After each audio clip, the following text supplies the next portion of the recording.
Halo Bapak dan Ibu Guru, selamat datang ya. Saya tahu memegang peran baru sebagai kepala perpustakaan sekolah itu tantangan sekaligus kesempatan yang luar biasa. Nah, dalam pembahasan kali ini, kita akan bedah tuntas salah satu tugas paling fundamental, yaitu organisasi informasi. Yuk kita mulai petualangannya bareng-bareng. Lihat kutipan ini, jantung perpustakaan. Keren kan? Ini bukan cuma kiasan loh. Bayangin aja, tanpa jantung yang memompa darah, tubuh nggak akan hidup. Sama, tanpa organisasi yang baik, pengetahuan di perpustakaan kita itu nggak akan mengalir ke siswa-siswi. Jadi, inilah yang bikin perpustakaan kita benar-benar hidup. Oke, jadi kita mulai dari sini, jantung perpustakaan Anda. Kenapa sih ini penting banget? Karena ini bukan sekedar urusan nata-nata buku biar rapi ya. Ini soal gimana kita memberikan nyawa dan tujuan ke setiap sudut perpustakaan kita. Karena gini, tanpa sistem yang jelas, perpustakaan kita, sebagus apapun koleksinya, itu ya cuma jadi gudang buku, cuma tumpukan kertas. Nah, tugas kita bareng-bareng adalah menyulap gudang ini jadi sebuah pusat pembelajaran yang hidup, yang gampang diakses sama semua murid dan guru. Biar gampang, gimana kalau kita lihat proses ini kayak sebuah cerita? Kita akan ikuti perjalanan satu buku aja. Dari mulai dia datang dalam kardus, sampai dia siap nangkring di rak menunggu ditemukan oleh anak-anak. Simpel kan? Baik, perjalanan dimulai. Babak pertama, kita kenalan dulu sama si buku. Kita cari tahu identitasnya. Nah, proses ini namanya pengatalogan deskriptif. Intinya, kita mendata semua ciri-ciri fisiknya. Gampangnya gini deh, pengatalogan deskriptif itu kayak kita bikinin KTP buat setiap buku. Iya, KTP. Kita catat semua data fisiknya, supaya apa? Supaya tiap buku punya identitas yang unik, jadi nggak akan mungkin ketuker sama jutaan buku lain yang ada di dunia. Nah, KTP buku ini isinya ada 8 bagian utama, atau kita sebutnya 8 daerah deskripsi. Anggap aja ini checklist Bapak Ibu. Jadi kita catat nih satu-satu. Judulnya apa? Siapa penulisnya? Edisi keberapa? Siapa penerbitnya? Terus fisik yang gimana? Tebelnya berapa halaman?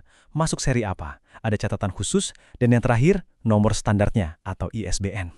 Lengkap kan? Semua ini membangun identitas utuh si buku. Nah, ini bagian yang menarik. Aturan mainnya itu berkembang loh. Dulu kita pakai standar yang namanya AACR2. Sekarang standarnya RDA. Apa bedanya? Coba lihat deh contohnya di Rule of Three. Dulu nih, kalau penulisnya lebih dari 3, kita cuma tulis nama pertama, terus ditambah dan kawan-kawan atau et al. Nah, di RDA yang baru, semua nama penulis bisa dicantumkan. Jadi datanya jauh lebih lengkap dan akurat. Oke, KTP-nya udah jadi. Kita udah kenal fisiknya. Sekarang, kita masuk ke langkah berikutnya memahami jiwa atau isinya. Ini yang kita sebut pengatalogan subjek. Kalau tadi pertanyaannya, ini buku apa? Sekarang kita ganti jadi, buku ini isinya tentang apa ya? Nah, di sini ada dua hal penting yang beda tapi sama-sama dibutuhin. Pertama, klasifikasi. Anggap aja ini alamat lengkap buku di rak. Jadi semua buku tentang sains misalnya tinggal di komplek perumahan yang sama. Gampang kan nyarinya? Yang kedua, tajuk subjek. Nah, ini lebih kayak ngasih hashtag atau tagar di media sosial. Buat apa? Biar orang bisa nyari buku berdasarkan topik yang spesifik banget. Dua-duanya ini kunci supaya buku gampang ditemukan. Dan ini dia petanya. Sistem alamat yang paling banyak dipakai di seluruh dunia. Namanya Dewey Decimal Classification atau DDC. Coba bayangin, semua ilmu pengetahuan di dunia ini dibagi jadi 10 wilayah utama. Mulai dari 000 untuk karya umum, sampai 900 untuk sejarah dan geografi. Nah, nanti setiap buku di perpustakaan kita bakal dapat nomor dari sini sebagai alamat permanennya di rak. Sip, KTP buku udah ada, alamat dan hashtagnya juga udah siap. Terus gimana? Ya, sekarang saatnya kita bikin semua informasi ini jadi digital, biar bisa diakses sama siapa aja, kapan aja. Jadi, semua data yang udah kita kumpulin tadi, judul, penulis, nomor klasifikasi, hashtagnya, semuanya kita masukin ke sistem komputer. Hasilnya, jadilah OPAC atau Online Public Access Catalog.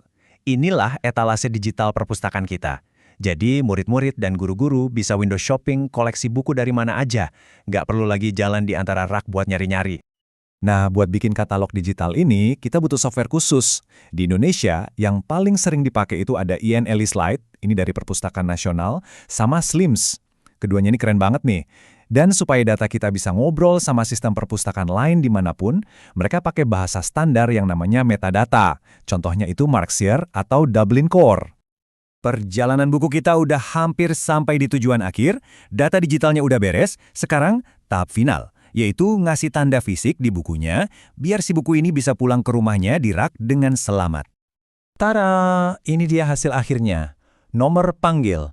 Ini adalah alamat yang bakal kita tempel di punggung buku. Coba kita bedah contoh ini ya. 332 itu nomor DDC untuk ekonomi keuangan.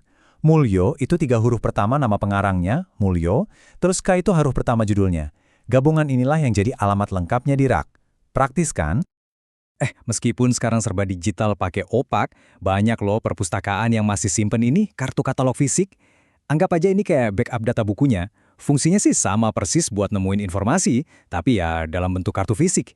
Jadi kalau sistem komputernya lagi kenapa-kenapa, ini penyelamatnya. Nah, yang ini beda lagi. Jangan sampai ketukar sama kartu katalog ya. Ini namanya kartu buku, dan tempatnya itu diselipin di dalam bukunya. Fungsinya buat apa? Ini murni buat urusan sirkulasi. Jadi buat nyatet siapa yang pinjam, kapan harus balik. Ini alat bantu buat proses peminjaman dan pengembalian. Jadi, selesai sudah perjalanan buku kita.